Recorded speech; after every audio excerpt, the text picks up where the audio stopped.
Maybe we should pick up not where we left off, but like go over what we were chatting about outside. Like, should we literally rehash that conversation? Yeah, let's do it. So, yeah, my question outside was kind of around what you kind of briefly mentioned, very much in passing, like this project is available to everyone who is online, and there are issues with net neutrality in India, and like Facebook coming in and kind of, like, I guess doing something with the internet. I can't claim to understand it, but the issue that not everyone in India is online. I don't know if it is the majority of the country. I don't know the statistics, but certain places there are off the grid, and also people of a certain age, like my Marcy would kind of does WhatsApp and all that, but I don't know if she'd stumble upon this project being online. So are there, like, what are you thinking? Are you okay with that? Like, sorry, I'm asking such a leading question. Say your answer. Yeah, I mean, like it's cropped up in my research a lot to do with like the circulation of technology, distribution of it worldwide, and often the people that are making the components for the internet to run, or programs for internet users to actually use, don't necessarily have internet access within their entire communities, and particularly in India, this is one of the difficulties I found when I was just trying to do this project, is that I couldn't get access to the internet where I was, and it really is seen as like a prized commodity, a precious one that not anyone would necessarily allow you to use, so it's one of the downsides to actually having this online rather than in print, but I feel like the necessity for it to be an in-depth storytelling archive relies on it actually being circulated online. It allows for a certain length, that you don't have to kind of almost, like, that length in print it costs, it does, it costs a lot, and then also in terms of finding readers for that, and circulating it, I mean also and translating it as well, and I grew up in a household speaking 8 different languages, so, and it's not just those 8, it's like you were saying, who in India speaks Hindi, like getting them translated into local languages as well. My first language isn't even written. If you have to write it, you've got to write it in Marathi. So, even for the immediate community of my family to be able to access this, it's in English as well. So there's a lot of people that wouldn't be able to access it, and it's about those people, or about what those people have left. I mean, it was a decision I had to make about who the immediate audience was going to be, and that was mainly 3rd generation or 2nd generation British children of South Asian or East African Asian descent, and so it had to be, and through the funding reasons, 85% of the activity has to be in the UK. It can't be overseas. So in a way, I'm really relying on people from the 2nd and 3rd generation to tell their families about this, to alert them to it, and spread it through them. Exactly. And to open it up into conversation, to be like, oh, did you know that this Pakistani woman's life in Tanzania, it was very different from the one that we had, or do you understand how certain caste privilege continues now, and did you think about people from other castes who've gone through this? But I think also, not just within East African, Asian, British, 2nd generation communities, but wider South Asian communities in the UK and in other places in Europe, in America, etc. For for people to be able to access it and talk about it is super important. And what I would like to do is to open it out so that it's more accessible over, like I was saying, Facebook or WhatsApp, or if people submit things via Twitter or Snapchat, and as technology progresses and changes, and the outlets of people that people are using, might not necessarily be vlogs, or might be something else that we're not even aware of yet. Maybe we'll have like 3D printing and teleportation devices to document this, and I'm totally up for that. And however it continues to exist, but it's one of the issues to do with like archiving of oral histories. So even when something becomes digitized that was previously analog, like the amount, the quality that you carry through with it, you lose something in that. And I know that, like, because it was meant to be a digital archive, there would be something lost if it was to circulate through print. And I think one of the things that would be lost is the voices of those people. We were talking a little bit about, gender in this as well, and one of the prerequisites for it is that it's largely women or non-binary people.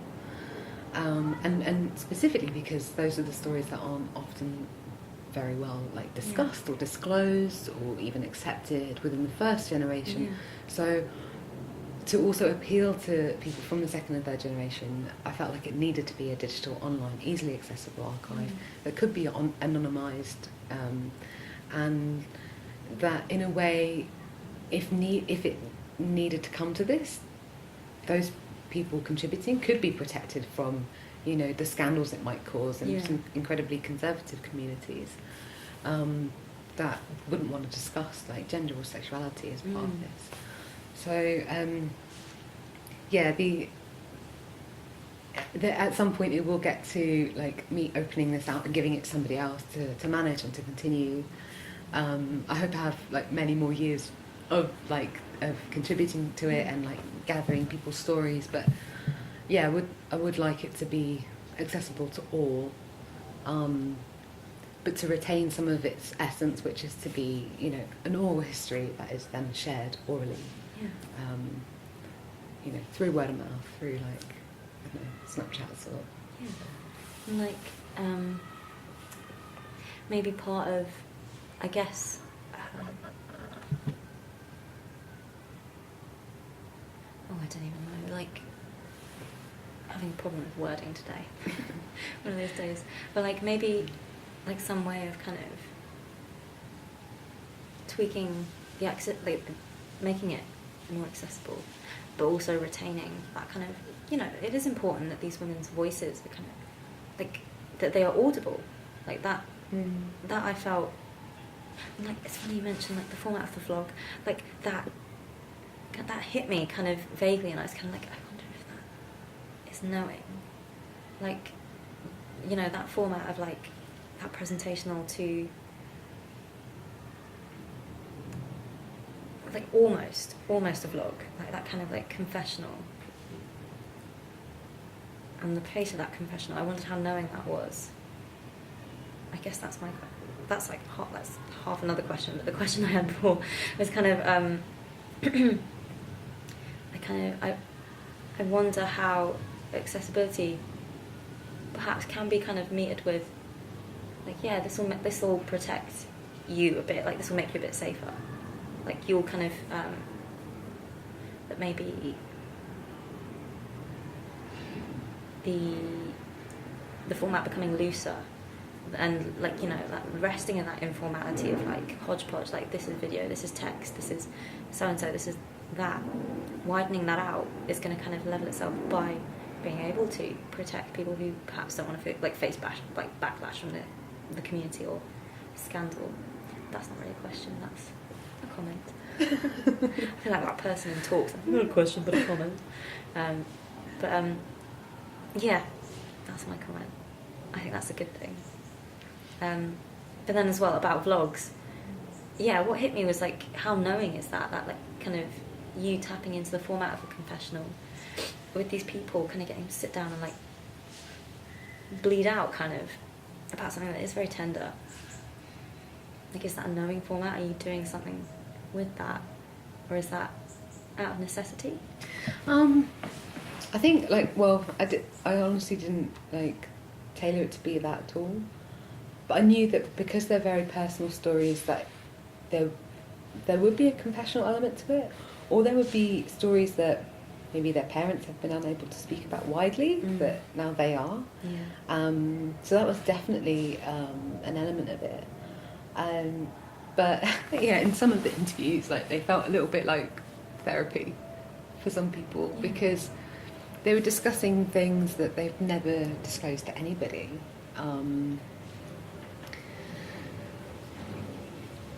And potentially things that have been very difficult for them to carry as well. And, you know, for at least half the participants, there are stories that have come through deep trauma. I guess this ties into it being a very personal project. Like, I'm kind of wondering, is this about healing? Like, I mean, you spoke earlier about your parents, like, you tried to do this with them and they were kind of not here for it, like, no, not.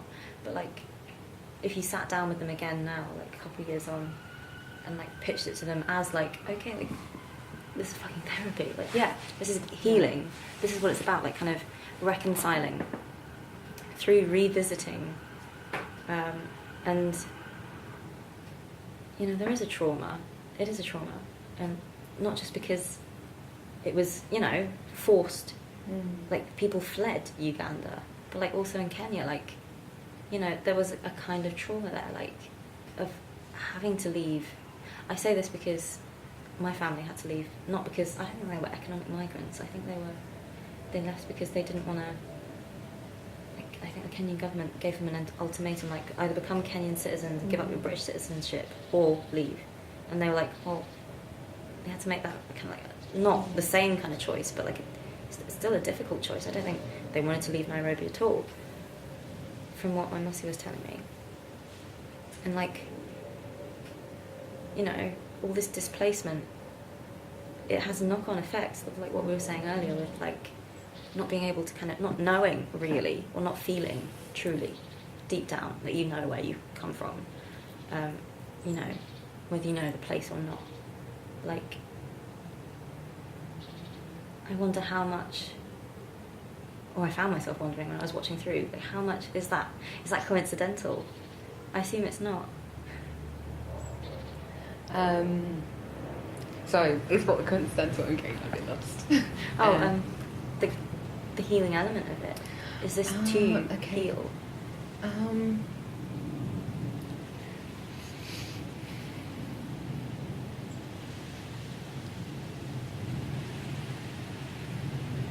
It's a difficult question. It is a really difficult question. No, but it's really worth thinking about it. I'm really happy that you asked that.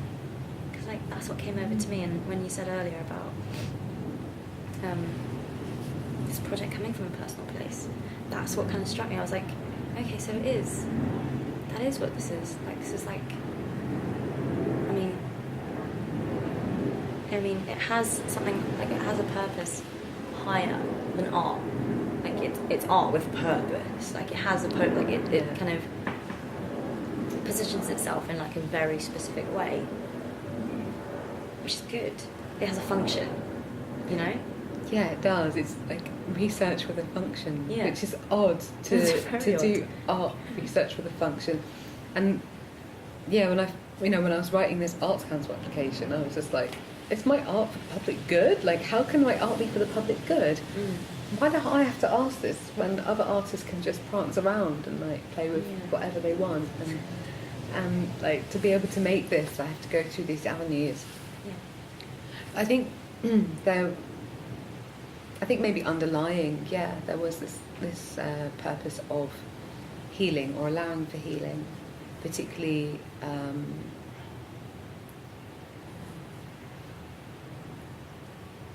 what we were talking about before about intersectional racism, but also anti-blackness within Asian communities, and South Asian communities in particular, and even colourism.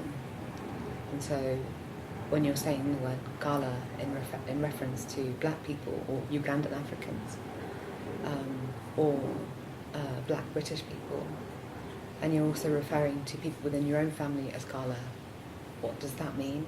Yeah. Where does that come from? Where does that come from? What kind of place are you positioning people in with that word? And what does this Gala person remind you of? Do they remind you of Idi Amin? Do they remind you of the black person that you saw attempting to burgle your house? Do they remind you of one of the maids that lived in your boys' quarters?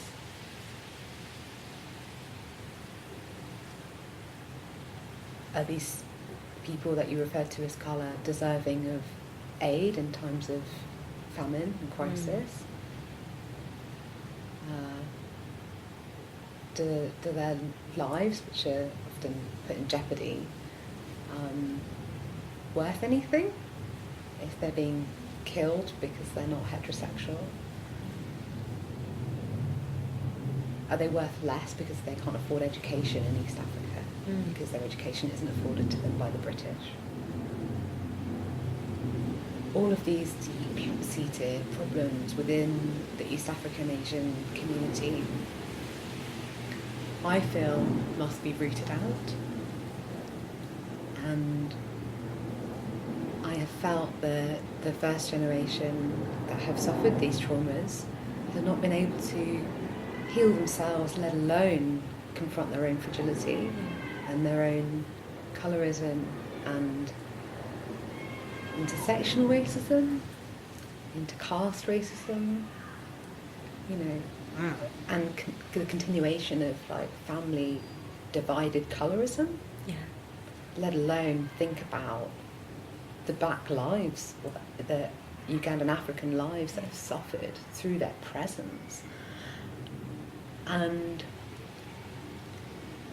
so, in a way, and I've tried not to think of it as me being like altruistic and dealing with my guilt, because I don't want a pat on the back for this. Yeah. I want, for myself and my pack, or the we that I'm referring to in this project, to recognise all those things.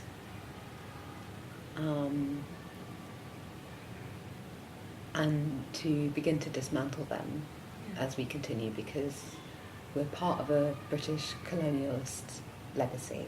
Yeah. And we're part of the South Asian diaspora legacy. Yeah. And it's going to be 50 years since the exodus of Uganda soon. And I desperately want those problems to be recognised and acknowledged in what we pass down through our communities and through generations. Because they have left like huge problems, not only in how second and third generation feel they fit in to this country, but the legacy that's been left and how we are reflected in the media or in culture, but also the legacies left in East Africa, and how suddenly, what our parents and grandparents reaped and sowed in those places mean nothing because the connections are severed, and it doesn't matter if the people living there now are dying or being persecuted. And that, for me, I want this project to deal with and confront. Yeah. It's not something I can solve myself, but it is something that these stories confront, and through circulating these stories, people are able to wake up to those deep-seated problems.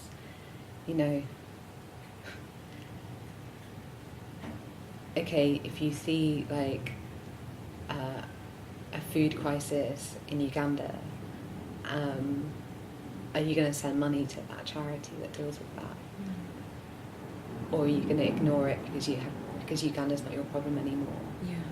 And I really, I felt such resistance doing this project 10 years ago because there was so much anger and so much resentment towards Uganda, towards Idi Amin, towards black people, towards Ugandan Africans. And I'm like, hold on a minute though, like, the British were there. So it's...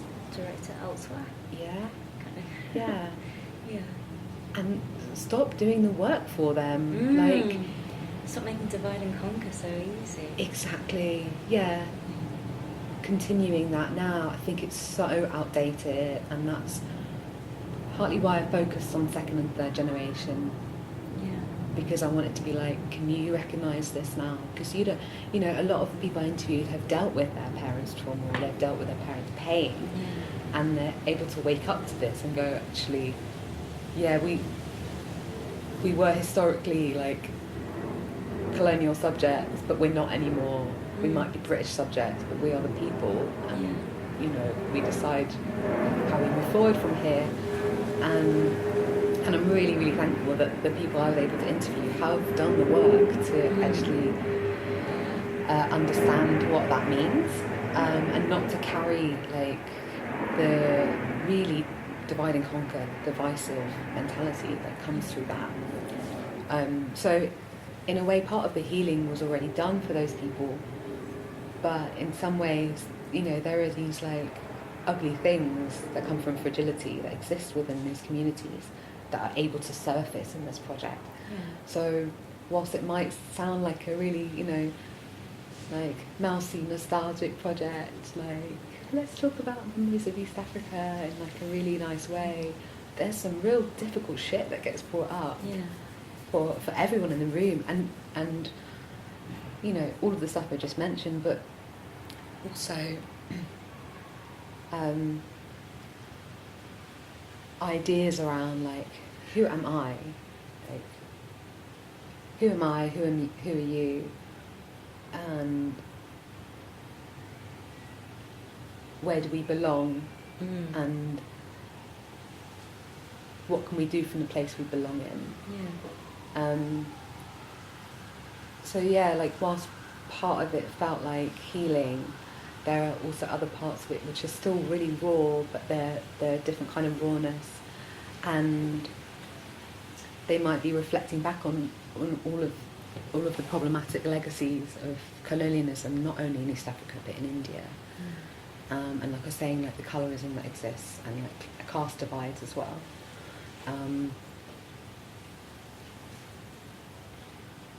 But yeah, I think in terms of healing, for me, I don't see the need for that personally. Maybe it's less about healing then, and more like critically redressing wounds. This is like, after you've said that, I'm like, this is surgery, isn't it? That's what it is. You're taking like a wound that's there, and you're kind of cutting out infection, kind of healing in like a nice, in a way that kind of that like I guess is able to be critical. It's not just, you're right, it's not just nostalgia. It's an ability to point out where our community, and again, it's like a very strange we, isn't it? Because our experiences are all so different. Like that's mind-blowingly kind of the first thing that jumps out at you from the archive. Like this is like you can't homogenise this, but yet we are all bound by this one common denominator, and like we all kind of perpetuate the same thing from the same place, that same anti-blackness, that same, and it's a very specific anti-blackness, the anti-blackness you get from Indians from India, it is, and a critical part of deconstructing that, making sure it doesn't kind of seep into our generation. Like, God, this feels so pertinent as well, because my cousin, oh God, actually no, who cares? Who cares? But like she has a black boyfriend, and she knows, and like her dad's from Dar es Salaam. So she like, but he's kind of put it down, like put it out there that like if she ever brought a black guy home, that's it, you're out, you're dead to him. And she sat there like, what the fuck am I going to do? I love this man. I could marry him. Like, how is this, like in her mind, she cannot reconcile his views with hers. And I feel like this is doing a really important thing. And it makes sense then. Like my previous questions about like print kind of feel like, oh, of course, that makes sense. That like this is specifically addressing people my age, people your age, people like from a certain generation whose families landed a long time ago, who've been brought up here, like people who are going to stumble upon this. Like it's making sure that like, you know, when my cousin does have kids, that her kids don't face the same thing that she faced. Or like when I have kids, they don't face the same thing she faced, or whatever. Because, fuck, she's in an awful position, and like, like, yeah. And it is so present. I mean, it is a real thing. Like this is. I mean, almost when people talk about other things that like it feels like the most pressing thing at the moment, like that and nationalism. And I guess this is a nice way to kind of deconstruct that as well. Like, kind of, what do you mean you're a Hindu nationalist when you come from here, you come from there? Like, address all of this. Don't see it as like, right, we're out of East Africa, bye, see you later. That's an important part of like our ancestral history. That was like a key moment in our ancestral, like that place means something to us, whether we're not there anymore or not. Like we're not, like you can't buy into nationalism as someone, and I feel like it intensifies a little bit because it can intensify a little bit because you're, you know, you're one less, what was that phrase? You're one more step of separation away from it. That's not the phrase. But you know, it can intensify that nationalistic feeling, and this isn't like, it's healing in a sense that it is being able to kind of put your finger on it and deconstruct it. Like you know that spot treatment, weird analogy, it's called it's like Mario Badescu's drying lotion, and it's like this little thing you like kind of put it on a Q-tip and then put it on your spot. And I've been using it, and I never thought about my spots as like things, like I've never kind of, but like in the process of using it and like kind of having to address these little kind of imperfections on my face. Such a weird analogy, oh my god. But like in putting it on there and being like, okay, you're there and I'm putting this and you're gone, okay, see you later. Like there's something kind of like quite a soft touch about that. It feels like it slips away that little bit easier.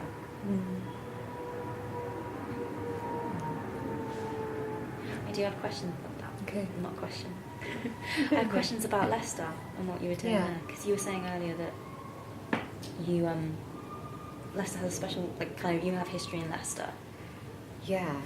So when you were asking about like the things that I really wanted to say during my interviews with people, and this was kind of one of the things that popped into my mind and I'd forgotten about, and you know, it's going to Leicester as a child because we have family there, and like making semi-regular visits from Southampton, 3.5 hours to Leicester, zooming in the car, and it's like another world to me, you know, because I didn't have like, you know, my blood family around me at all. We're the only family in Southampton, and like going up there and meeting my cousins and hanging out with them and hearing that accent, and then also the weirdness of like, you know, having to dress like a girl in like itchy salwar kameezes, and you know, the uncomfortableness of that.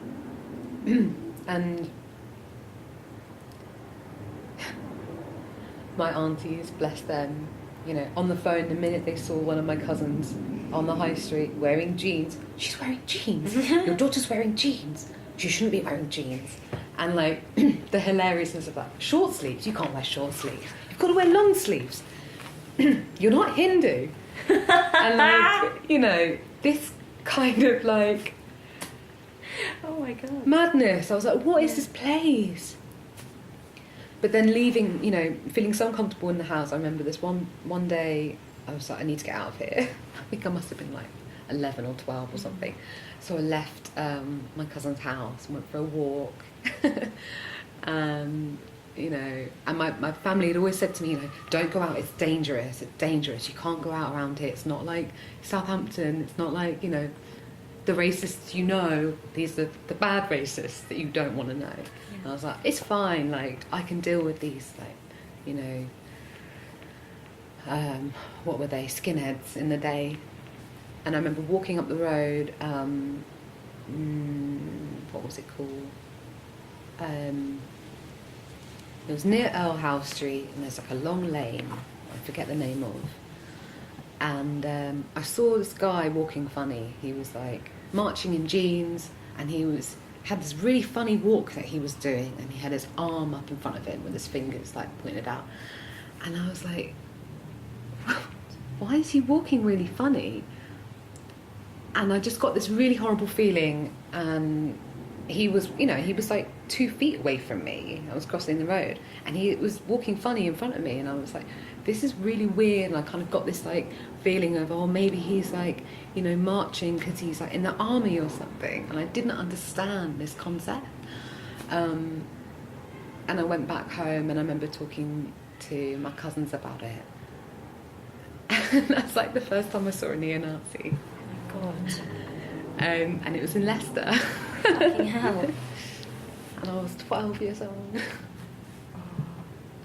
So...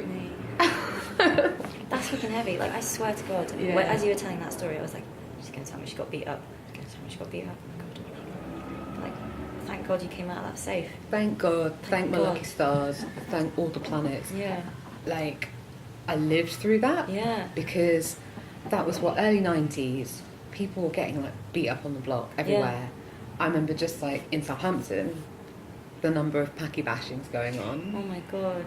And like that's why, you know, and me being rebellious and being like, oh, this doesn't work for me. And actually, like, that was the one time where my family had been like, don't go out, it's dangerous, where they were fucking right. And there were so many things like that that cropped up when I was in Leicester, not only from speaking to like Samira and G and Seethal as well. So many things that like get delivered through our culture, various cultures, that I had to then reconsider, and that popped up in my head, and I was just like, oh my God, like, it feels even more pertinent to do that work there. Yeah. And obviously Leicester having like this huge East African Asian community. So I have this like connection, like this, you know, this long connection with Leicester.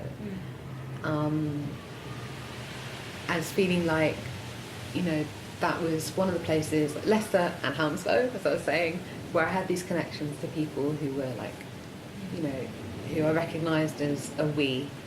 And so that's why I wanted to do it there. And also because like a number of articles have been written about Leicester and East African Asians, and from the perspective of people being like, you know, very thankful to the Conservative parties in the 70s for like, you know, allowing East African Asians to settle and open businesses, and, you know, like hail Thatcher and all this kind of stuff. Thank you for opening the borders. Very thank you, Mem Saab. Yeah, thank you, Thatcher. Fucking hell. And so like, you know, that's not the history I want, but it's the history I have, and that's what I, you know, that is inevitably tied in when you talk about East African Asians.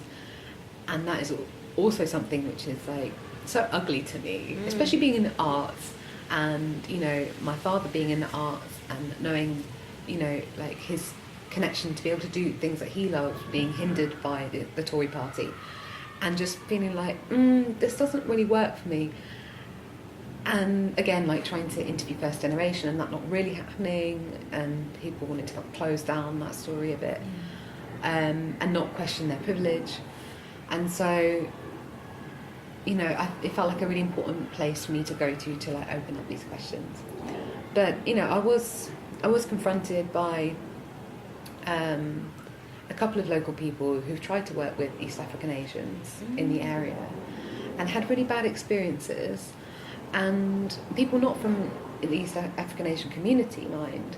So people attempting to do this research from outside of that community, and, you know, coming forth to me saying, well, you know, they don't care about other communities that aren't East African Asian. They don't care about anyone that's not Gujarati. They don't, you know, like all of this, like quite, in some ways, rightfully so, like comments, but in other ways, really fucking demeaning and like quite entitled. Very entitled, yes. And then I just thought, like, you know, after interviewing Seetal and Samira and hearing the way they talk about like their growing up in Leicester and how, you know, they went to other people's homes, whether they were like whether they were Sikh, Muslim, Hindu, Christian, Jewish, whatever, and that being a very East African thing, being brought to Leicester, and none of this whole like post-partition, you're Indian, you're Pakistani, like, you know, don't come down my street, don't, you know, hang around my children kind of thing. And so, I mean, that's how it kind of feels in London a little bit more. Like, the Bengalis live over east, and the Hindus and Sikhs, like, you know, Sikhs live in Southall, Hindus, Gujaratis live in Wembley, like Hounslow, all a bit mixed, but, you know, I feel like communities in London keep to themselves, at least round where I'm, you know, my family. I kind of, growing up, I didn't realise that Garba was a Gujarati thing, because all the Indians I knew went there. But they were just all Gujarati from the same caste as me. We were kept to ourselves. And, like, I feel like Leicester, as a place, entirely feels very, like, I feel like that location is very specific and very kind of, like, there's a weight on it for a good reason. And, like, not just you personally, but the community there. And it's strange as well, hearing you talk about Leicester before you mentioned the neo-Nazi. You're talking about visiting your cousins and it feeling like so intense. It's like that was almost the same way you described India. And like that kind of sensory overload of like so many things. Yeah, and in a way it did feel like, you know, getting as close as you can to the root of something, actually having any determined roots, and that intensity, feeling like it's like the most potent part of an identity, but then immediately feeling zapped out of it again. And at least that was my experience of being in both places. And for Leicester, I think there is, at least I know I speak for my family, there's like the struggle to preserve their culture because it's already been taken away from them twice. So, you know, it's like you can understand why they're saying, you know, don't wear short sleeves, wear long sleeves, you mustn't wear jeans, you mustn't dress like a boy, you mustn't do this, you mustn't do that. Because of their identity, which is the only thing they had. And so, and in some ways I still feel like that's present with the people that I've interviewed and with many brown people today, even living in London, which has something for everyone and it's probably like the most accepting place in many ways despite its problems. But you know, all we have is our identities, and like when that is challenged or broken down, taken from you, like that's that feels like a aggrandized, like, I don't know, theft, if that's even the right way to describe it. That's like the problem with you know, the multicultural project of London, I guess.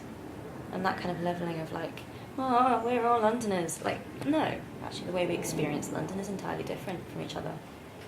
Like, you just got to look at the riots in Dalston to see that, and you know, consistent riots throughout London's history, Southall riots, in Grenfell, and everything that's been happening this year. I guess that kind of leads me to believe even more in this project, that this is like necessary, documenting difference as something to be celebrated and kind of embraced, and you know, that spectrum of experience across our definition of we and us, that can be something to celebrate and bind us, rather than, you know, oh, we all like Mogo. Like, you know, actually, you know, of course we do. I fucking love Mogo. I fucking love Mogo as well, yeah. But other than that, you know, it's not just our commonalities that bind us, it is the difference as well. And like the spectrum of experience, there's like a nice kind of rally. There can be a nice rallying together around it. I hope that happens with this. I hope it does. Yeah. It seems like it has been when you were talking about your pack. Yeah. Fucking yes. My heart feels ready to burst every time you say that. Yay! It's such a beautiful thing. It is, totally. Like, I feel that definitely. Like, there's many times during those interviews where I felt my heart exploding. Like, just hearing people speak about these experiences that I felt so alien within any other context. But you're right when you say, you know, there's not just one London. Like, I feel like there's two Londons. And, you know, you're in the elite or you're not. And you can see the head of that emerging now. And with Leicester, you know, there are many Leicesters, I think. And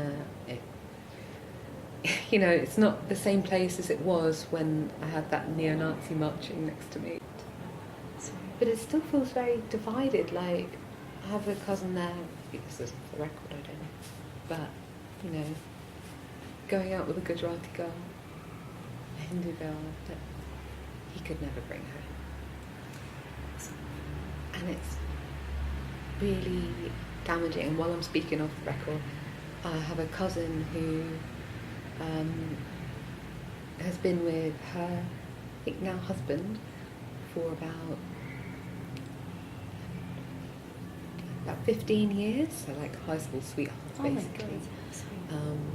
None of them particularly religious, and I think that's why this like Muslim-Hindu like relationship can work in a way, because like there isn't this like huge conflict of like religious identity within them. But you know, when she came out about dating him, you know, she was like outcast from the family. For about 11 years, you know, we didn't hear a peep from her because she was just cut off. And this is also, fuck it, I'm going to go on the record, like, this has got to stop happening. Like, it's happened, it almost happened to my sister. My little sister married a black guy from Kenya who's Muslim, and my parents are, you know, having gone through, like, seeing my cousin ostracised and all of this stuff, and also, you know, really embracing East African culture while they were living there, were like, I don't care what colour you are, like, you're a Muslim, and my daughter's a Muslim, and of course we're going to give you away to each other. But my mum's side of the family were like, you know, how can you give your daughter away to a black guy? And like, it's the most heartbreaking thing. You know what an Indian wedding should be like. It should be full, and that was half full. And it is just the most painful thing to see my mum's side of the family treat my baby sister like that, and to treat my brother-in-law like that. You know, when you marry someone, you like they're meant to gain a family, and what are they gaining? They're gaining a whole. And so, like, the thing that the thing that I would like to see change through this, in a way, is that's not happening right now. On calls on the case. But yeah, the thing I want to see change, well, the impact I'd like to see this project have, is that we don't just disown people if they are not, if they don't reflect what we believe in. I mean, even with my cousins who do vote Conservative, I will have like a full-on blown like WhatsApp conversation with them about why that would be the worst thing they could do for me. But we keep that line open, we keep that conversation open between generations. But also, thankfully, like in my family, we've got to the point where if one of my cousins denounces Islam and wants to marry a Hindu boy, that we do go to her wedding and then we accept that. But we still need to get to this point where like this colourism disappears and this intersectional racism and religious hatred that dissolves, because in East Africa, you know, things became a bit more accepting, but then you had partition and everything got twice as much fucked up. And that's, you know, certainly in India right now. I mean, to be a Muslim in India is not fun right now. At all. To be a British Muslim in India is also not fun right now. Yeah, I don't know. That's kind of, there's still work to be done. I don't say anything else now. That's what that sums it up perfectly. The kind of the weight of what you're doing with this, and like, I feel like earlier when I said healing feels like an understatement. It is that kind of radical overhaul, isn't it? And trying to get people to confront certain regressive behaviours. Not just about remembering the nice parts of East Africa, but like addressing specific problematic relationships that we still carry with us now. Definitely. Obviously. Clearly still carry with us now. And making sure that kind of nipping that in the bud, making sure it doesn't go any further. Yeah, absolutely.